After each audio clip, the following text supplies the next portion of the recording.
আউজা SSB 45-এ যে 80 থেকে 100 ওয়াটের যে অ্যাম্পলিফায়ারটা এসেছিল,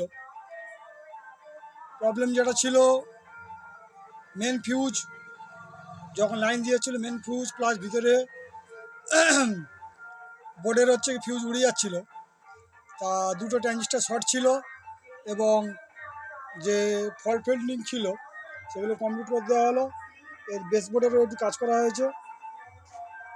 দুটো ট্রানজিস্টার বলতে বন্ধুরা দেখুন, দুটো ট্রানজিস্টার, এই পিছনে যে দুটো ট্রানজিস্টার দেখতে পাচ্ছেন, যে ট্রানজিস্টার দুটো এর আগের ভিডিওতে বলেছিলাম, ট্রানজিস্টার দুটো শর্ট ছিল এবং ফিউজ দুটো নতুন করে দেওয়া হয়েছে। আর টুকিটাকি প্রবলেম যা ছিল সেগুলো কমপ্লিট করে দিয়ে অ্যাম্পলিফায়ারটি করে দেওয়া হলো। কারণ আমাদের এটা খুব ক্লোজ লোকের, আমাদের খুব কাছের এবং ক্লোজ লোকের এই অ্যাম্পলিফায়ারটা ছিল। যত্ন সহকারে আমরা অ্যাম্পলিফায়ারটি ওকে করে দিলাম। তা এক্ষুনি আমরা টেস্টিং ভিডিও দেবো, বন্ধুরা দেখুন।